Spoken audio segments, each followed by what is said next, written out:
everyone, and welcome to Daily Newspaper Analysis, which is presented to you by LawSikho. So today we will discuss two articles. The first article is from the Hindu newspaper, which is titled as No Learning from Spanish Flu. This article talks about the flu, which was the Spanish flu back in the year 1918, and that how we completely failed in taking any kinds of lessons from the Spanish flu in implementing during the time of COVID-19, and what steps could have been taken had we taken this thing into consideration have been discussed in this article. The second article is from the Indian Express newspaper, which is titled as Virus in the Village. So this talks about the fact that the second wave of COVID-19 has been more disastrous for the villages and the rural areas as compared to the first wave of COVID-19. What are the reasons behind it and what steps can be taken in this direction have been discussed in this article. And finally, we have the News in Flash column. This newspaper analysis has been presented by me. My name is Sheva Khan and I am a law graduate. I had completed my law from Uttaranchal University in the year 2019. I have been a batch gold medalist and been a national level debater and a public speaker throughout my educational career. At LawSikho, I'm working as the current affairs expert and manager for free content and outreach. If you wish to connect with me or reach out to me, you can join me on Twitter as well as LinkedIn. Both my handles are available in the description. Let's see what is the multiple choice question from yesterday's discussion. Dongriya Kondh tribal community recently seen in news belongs to which state? Your options are Odisha, Jharkhand, Madhya Pradesh or Jammu and Kashmir. If you know the answer, put it down in the chat box, that is the comment section below. This is the descriptive question for the day. How do the experiences of past always should be taken in consideration to avoid mistakes in the present? Discuss in context of the Spanish flu of 1918 and the COVID-19. Let's get started with a discussion of our first article of the day, which talks about no learning from Spanish flu. So the year of 1918 had witnessed an influenza pandemic that was called as the Spanish flu and was seen to be compared with COVID-19 in social media. So it also says the article directly points out to the fact that had we taken the consideration and had we paid heed to the entire scenario of the Spanish flu in the time of 1918, we perhaps would have been in a better situation and might have been more prepared to deal with this catastrophe of COVID-19. So here the article mentions as to what are the lessons that could be taken from the Spanish flu. The first one is that most of the fatalities, that is the highest number of deaths, that was about 50 million deaths in the Spanish flu of 1918 were seen in the second wave. So just like the situation that is going on in the COVID second wave as well, wherein the second wave is now proving out to be more disastrous in effect. Similarly, the Spanish flu of 1918 had also had the second wave, which was more disastrous and had brought more deaths and fatalities. So the pandemic lasted for 2 years in 3 waves. And in this, the second wave was more dangerous than the first wave. Similarly, the case with the COVID-19. Second, the major reason for the rapid spread of the Spanish flu were that the public abandoned all the social distancing measures once the restrictions were lifted for the first time. Do you not think that it is exactly the same situation what has happened after the unlockdown has taken place after the first wave of the COVID-19? Yes, exactly the same thing has happened in the COVID-19 situation as well, wherein earlier in the first wave, people were taking a lot of precautions. They were not moving out unnecessarily. And that is why we were able to bring down the scope of COVID-19. But as and when the lockdown opened and we got into the situation of unlockdown, what happened was that people became very reckless. They completely forgot the norm of social distancing. We forgot about using masks and we became very reckless to the situation. And also the second reason which has been mentioned as per the Spanish flu is the unwillingness of the officials to impose restrictions during wartime despite existence of a new mutated strain. Now here, at that time, as we know, that 1918 was the time when the First World War was going on. And during this time, it was actually unwilling. The officials are actually unwilling to impose any kind of restrictions or whatever you would call as the lockdown maybe. because that was the peak time of war. And that is why they wanted most of the people to get into their club, and they wanted huge and huge support for the wartime. And that is why, despite the existence of a new mutant strain, just like we have for the COVID as well, even after that, the officials, the authority, they were unwilling to put up any kind of restrictions. And similar has been the case with the COVID-19 second wave as well. Now, of course, we are not in a situation of war, but there have been various other reasons which have made the authorities unwilling to be very restrictive of any kinds of limitations regarding the lockdown. The first and the foremost reason can definitely be the economy. As we know that during the first lockdown, there was a huge setback that was seen by the economic growth of the entire world. And thus, in the second wave, it was for sure that even more economic damage can take place if at all more and more restrictions are put up regarding the running of industries, social distancing, etc. The second reason, as we all know, are the elections in India. Now, as we know that many other countries also, they had held elections, and India should have seen that those countries had to face more deaths after the elections because the people did not follow the norm of social distancing. Despite that fact, our government chose to hold the elections, and due to which the cases have, skyrocketed in the entire country. So these are a few reasons which can be considered as, except the war which was there in the 1918 Spanish flu. Currently, we have the economic reasons, we have various political willingness, we have other reasons like the migrant laborers, we do not have livelihood. People have to move out to earn something to actually fill in their stomachs. And thus there are a lot of limitations that the people are facing in their lives, due to which the situation of the new strain, with the new strain of COVID-19, has become even worsened and more difficult to tackle. So here, when we talk about not learning from the past, the article says that both the government and the public failed to learn from the Spanish flu, as they failed to understand and predict the human behavior. And from the very beginning itself, it was said that we should be learning from the mistakes of the past. And it was already known that always in such pandemics, in such flus which have taken place in the past as well, the second waves have been more dangerous because of the human behavior. But we completely chose to neglect this fact, and due to which we unfortunately have to suffer the brunt and these fatalities which we are seeing in the entire world right now. And if we talk about India specifically, it had the opportunity to learn from the mistakes of other countries which opened after first wave. But still, we shut our eyes on our willingness, and we are now unfortunately facing, when we are turning our back to the fire, ultimately this is at least our back only which will be burned. So maybe we will be able to save the face, but the back ultimately will be burned. So the best only and only option was to light down the fire, to just extinguish the fire completely. Now this is just a kind of analogy, please do not get confused. I only mean to bring out to you the fact that COVID-19, if at all we really want to fight and win against COVID-19, the only solution is to fight diligently and not take it as anything which is reckless, but to take it very, very carefully.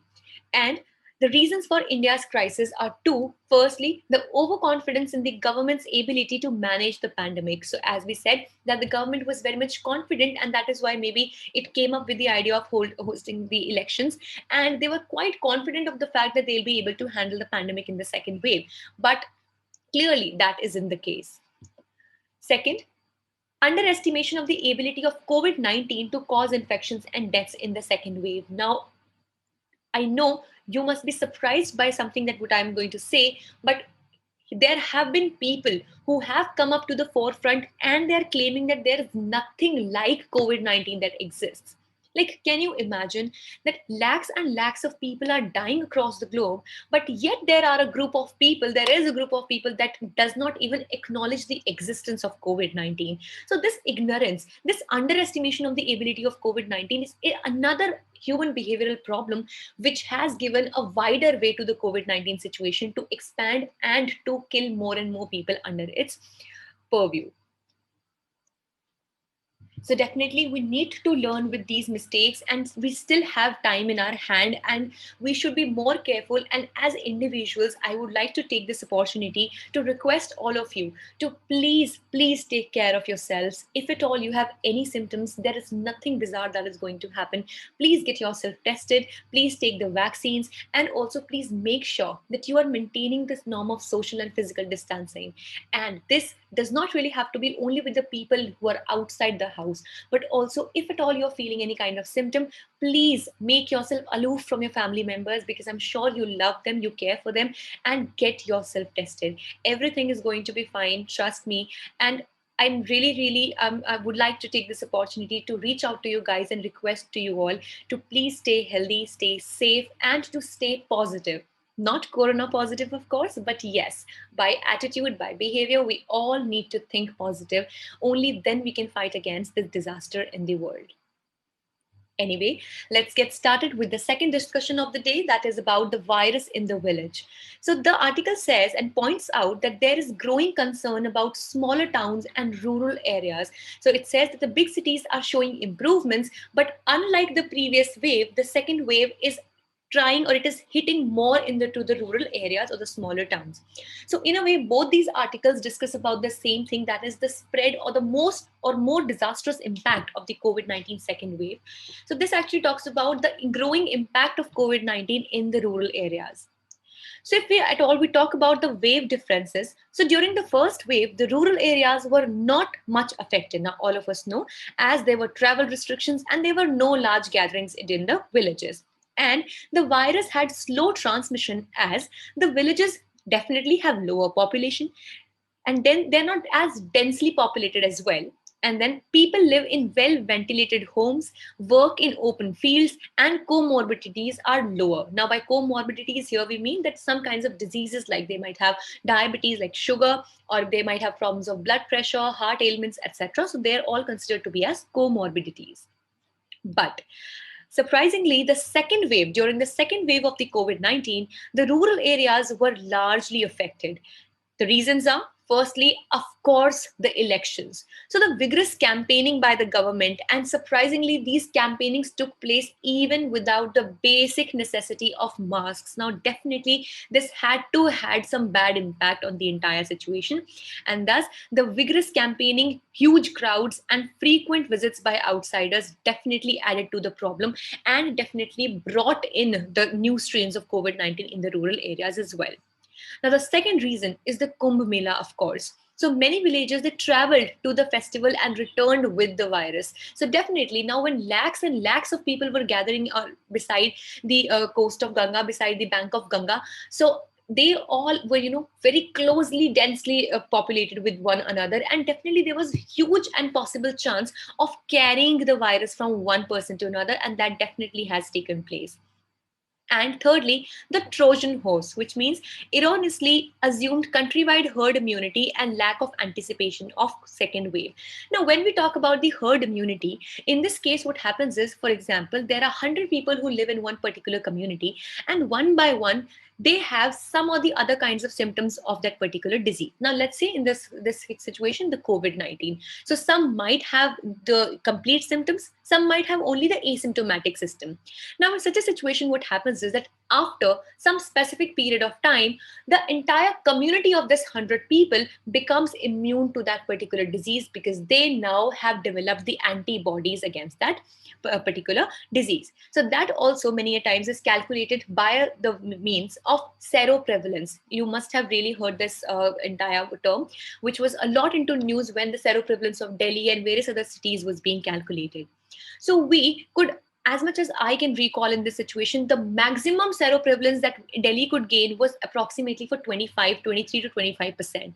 And still, we did not pay any heed to these facts, and we assumed by ourselves that we have achieved the herd immunity, due to which we completely went out and we became very reckless and did not follow the basic guidelines of COVID-19. So if we talk about the SOP, which is the standard operation procedure for the COVID-19 in the rural areas, so it provided for household visits by the frontline workers for surveillance of the COVID symptoms, which was followed by the rapid antigen testing. So the rapid antigen testing has high rate of false results. Now this also needs to be kept in mind that the results that come out through the RAT test are not always very reliable. And it recommended the use of drugs like hydrochloroquine and ivermectin, and the benefits are uncertain of both the drugs. So if we talk about what are the steps that are needed in this direction, the engagement of local communities such as NSS and NCC, so basically the National Cadet Corps and all these things which can help a lending hand, helping hand to the police officials who are already very overworked and overstrained. So in such a situation, our own self-policing is a very important factor.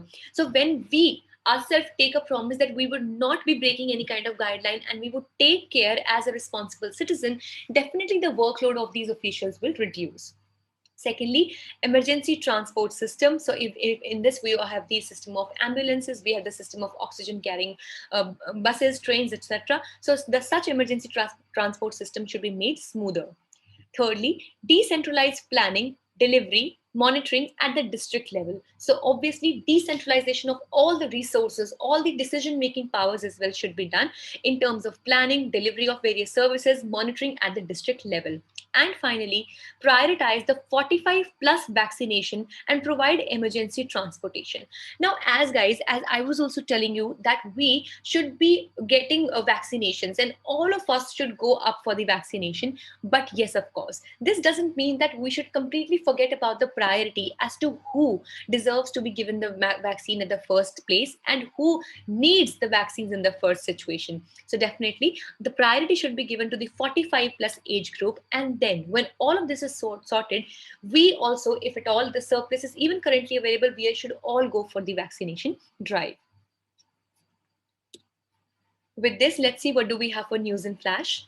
The DRDO drug. So the first batch of adjunct COVID therapy drug, which is named as 2-deoxy-D-glucose, in short, which is also known as the 2DG drug, has been developed by the DRDO, which is the Defense Research and Development Organization of India. So, and it has been developed by Dr. Reddy's laboratory, was released for the emergency use. Second, FARZAD B oil field project. So Iran recently gave the FARZAD B gas field to Petropars, which is a domestic gas producer of Iran. Earlier, this was a major project for India, and now India has been dropped out by Iran from this particular project, as this gas field was discovered by the ONGC Videsh Limited in the year 2000. And thirdly, MALERKOTLA has been into news. So the former princely state of MALERKOTLA has now become the 23rd district of Punjab. So special status of MALERKOTLA has been given with Sikh community. It has a with Sikh community. So the 10th Sikh Guru, Guru Gobind Singh, was engaged in a series of battles with oppressive Mughal rules. Specifically, Sher Muhammad Khan was the Nawab of the Malerkotla, and Muhammad is said to have expressed his anguish at breaking alive of Gobind's two sons. And the image of tolerance of Nawab towards young Sahibzadas has been seen. So this was all for the day. We hope it was a good session for you. Please stay tuned with LawSikho and subscribe to our channels for such more updates to come daily. Thank you so much.